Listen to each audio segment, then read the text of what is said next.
नमस्कार, आप देख रहे हैं 4 PM और मैं हूं आपके साथ सिमरन। उत्तर प्रदेश के लोगों की प्राइवेसी में संचार साथी ऐप की मदद से डाका डालने के मामले में मंत्री ज्योतिरादित्य सिंधिया दावा झूठा साबित हुआ है। बता दें आपको कि एक तरफ मंत्री जी संसद भवन से लेके संसद के अंदर तक बयान दे रहे हैं कि संचार साथी ऐप तुरंत डिलीट हो जाता है और इससे कोई प्राइवेसी लीक नहीं हो रही है, लेकिन दूसरी ओर बड़ी खबर निकल के सामने आ रही है कि इंटरनेट फ्रीडम फाउंडेशन यानी कि IFF ने बकायदा सबूत पेश कर दिया है कि मंत्री के दावे सही नहीं है, बल्कि नियम में साफ तौर पे लिखा है कि ये डिलीट नहीं हो सकता है। बता दें आपको कि जैसे ही IFF ने मोर्चा खोला है, पूरे मामले पे हंगामा मच गया है। एक और जहां ज्योतिरादित्य सिंधिया के बयान के बाद ये तूफान थम गया था, तो आज फिर से संसद में प्रश्नकाल के दौरान ये सवाल उठा है, कैसे मंत्री जी का बयान को झूठा कहा जा रहा है, कैसे पूरे मामले की कलई खुली है, सब कुछ आपको अपनी इस रिपोर्ट में बताने वाले हैं। दोस्तों, शीतकालीन सत्र के दूसरे दिन कल यानी कि अचानक BSNL की ओर से लॉन्च किया गया संचार साथी ऐप अचानक विवादों में आ गया था। कांग्रेस सांसद रेणुका चौधरी ने इस ऐप को निजता के अधिकारों को उल्लंघन करने वाला और आम जनता की जासूसी करने वाला ऐप बताया था और सदन में धारा 21 के तहत स्थगित किए जाने की डिमांड की थी। जैसे ही ये मामला सामने आया, राहुल गांधी समेत प्रियंका गांधी ने भी इस मामले को उठाया था। हालांकि इसके बाद संचार के केंद्रीय मंत्री ज्योतिरादित्य सिंधिया का बयान आया था। प्रॉब्लम क्या है कि विपक्ष कुर्सी के नीचे, कुर्सी के पीछे, कुर्सी के लिए मुद्दे ढूंढ रहा है। अब सभी भ्रमों को दूर करना सरकार की जिम्मेदारी है और सारे मुद्दे मैंने आपके समक्ष रख दिए कि आज तक पिछले 2 वर्षों में संचार साथी पोर्टल और संचार साथी ऐप के आधार पर कितनी सुविधा जनता को मिली है, कितना पैसा जनता का बचा है, और ये भी आंकड़े आपके सामने रख दूं। एक साल में 2024 में अकेले हमारे देश के अंदर 22,800 करोड़ रुपए के फ्रॉड हुए हैं। एक तरफ विपक्ष चिल्ला रहा है कि आप फ्रॉड कैसे रोकेंगे, दूसरी तरफ अगर संचार साथी का ऐप हमने आम नागरिक को दे दिया तो कह रहे हैं पेगासस, तो करो तो मरो, न करो तो मरो। तो जो लोग सत्य नहीं देखना चाहते हैं उन लोगों को हम सत्य नहीं दिखा सकते। जो लोग सुविधा इस्तेमाल करना चाहते हैं वो करें, जो नहीं करना चाहते हैं और डिलीट करना चाहते हैं वो डिलीट करें। प्रॉब्लम क्या है? Thank you sir. जैसा कि ज्योतिरादित्य सिंधिया के बयान से साफ था, संचार साथी ऐप किसी भी मोबाइल से अन्य ऐप की तरह डिलीट हो सकता है। हालांकि कांग्रेस का दावा था कि एक बार फिर से मोबाइल में पड़ जाए अगर एक बार, तो उसके बाद डिलीट नहीं किया जा सकता है। लेकिन अब संचार मंत्री ज्योतिरादित्य सिंधिया का बयान आया है तो सभी ने मान लिया कि शायद ये ऐप मोबाइल से डिलीट किया जा सकता है और मंत्री जी के बयान के बाद ये मामला शांत हो गया।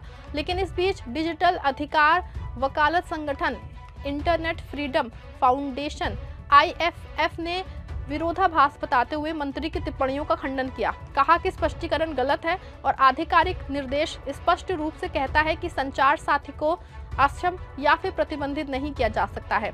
IFF ने X पे एक पोस्ट साझा की है जिसमें संचार साथी ऐप के इस एक धारा का उल्लंघन कर बताया है कि नियमों में साफ तौर पे लिखा है कि इस ऐप को डिलीट नहीं किया जा सकता है।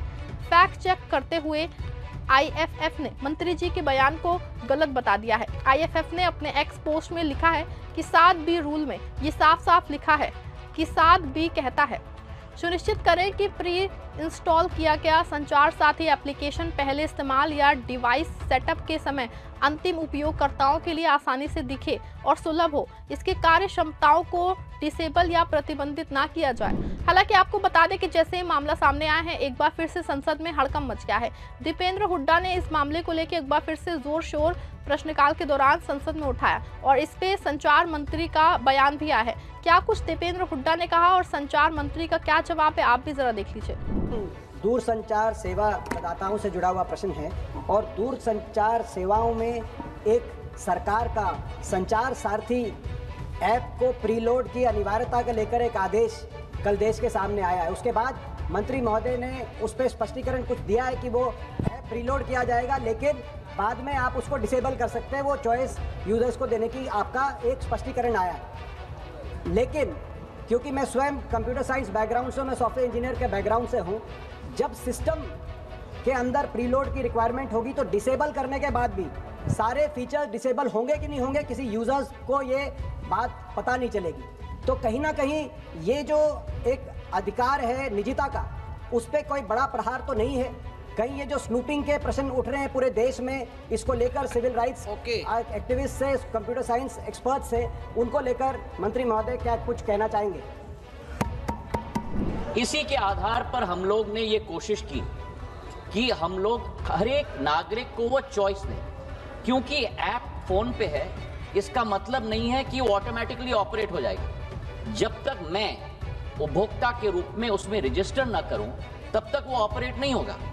और मैं उपभोक्ता के आधार पर, जैसे मेरे फोन पर सर ढेर सारे ऐप्स होते हैं, मैं उस ऐप को भी दबा के मैं डिलीट कर सकता हूं। तो ये लोकतंत्र में पूर्ण हक और अधिकार नागरिक का है सर। हम लोग ने केवल ये ऐप सभी को उपलब्ध कराने के लिए कदम लिया है। लेकिन फिर भी मैं सदन के पटल पे भी कहना चाहता हूं, हमारा कोई हट नहीं। इसकी सफलता का प्रयोग जनता के आधार पर हुआ है। फीडबैक हमें मिलेगा, उस फीडबैक के आधार पर अगर उस ऑर्डर में भी हम लोगों को कोई चेंज लाना है, उसके लिए भी हम लोग तैयार हैं। हालांकि इस बार भी सदन में ज्योतिरादित्य सिंधिया ने जिस तरीके का बयान दिया है, उससे बात बहुत हद तक साफ है कि मंत्री कहीं ना कहीं दूसरे दिन सदन के भीतर भी अपने बयान पे कायम है। लेकिन नियमों के अंदर जो लिखा है उसकी भी अनदेखी नहीं की जा सकती, क्योंकि जब तक नियमों में संशोधन होकर दिखने ना लगे, तब तक मौखिक बयान को कोई बहुत मायने ही निकाल सकता है। और मंत्री जी भले से ही बयान पे बयान दिए जा रहे हैं, लेकिन कहीं ना कहीं नियमों की दृष्टि से पूरा मामला संदिग्ध बना हुआ है।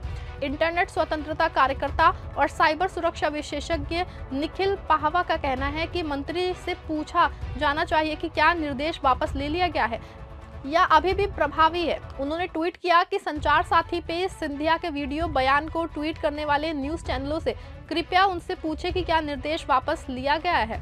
निर्देश पॉइंट 7 भी देखें, कहता है कि ये अनिवार्य है, अक्षम नहीं है, किया जा सकता है, अभी तक कोई वापसी नहीं हुई है। राजनीतिक विश्लेषक राजू पारुलकर ने इस पर ट्वीट किया है कि मंत्री का स्पष्टीकरण गलत है और जब तक मोदी शासन एक नया निर्देश जारी नहीं करता, तब तक इस निर्देश के पैरा 10 के अनुसार कुछ भी नहीं माना जा सकता है।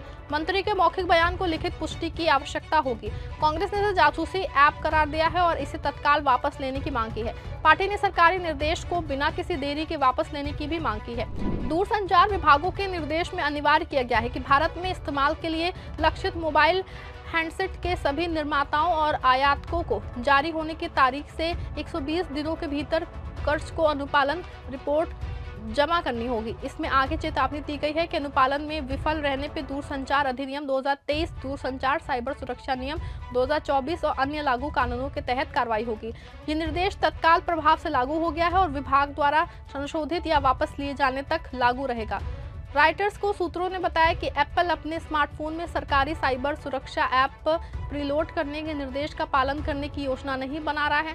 वो अपनी चिंताओं से भारत सरकार को अवगत कराएगा। भारत सरकार ने एप्पल, सैमसंग और शियोमी जैसी कंपनियों को गोपनीय रूप से आदेश दिया है कि वे 90 दिनों के भीतर अपने फोन में संचार साथी नामांकन ऐप प्रीलोड करें। हालांकि एप्पल का आधिकारिक बयान अभी आना है। ऐसे में साफ है कि कहीं ना कहीं मंत्री ज्योतिरादित्य सिंधिया के बयान और सवाल उठाने वालों में एक बड़ी दीवार दिख रही है। या तो मंत्री जी का बयान फिलहाल मौखिक है, या जब संसद में ये मामला पहुंच गया हो तो इसमें कुछ बदलाव अचानक किए गए हैं और अभी तक कागजों पर कोई बदलाव नहीं किया गया है। लेकिन बदलाव अभी तभी माना जाएगा जब ये कार्रवाई नियमों में भी साफ तौर पे दिखाई देने लगे और तभी मंत्री जी का बयान 100% सही माना जाएगा। पूरे मामले पे आप क्या सोचते हैं? क्या मंत्री ज्योतिरादित्य सिंधिया का ये बयान उनके नियमों के बिल्कुल विपरीत नहीं दिख रहा है? सवाल ये भी है कि अगर ऐप डिलीशन की प्रक्रिया पहले से थी तो रूल 7B की क्या जरूरत थी? सवाल ये भी है कि अगर मंत्री का बयान सही है तो अब तक इस रूल को बदलने का आदेश क्यों नहीं आया है? आप जो भी सोचते हैं राय अपनी कमेंट में लिखिए। खबर को लाइक और शेयर करिए।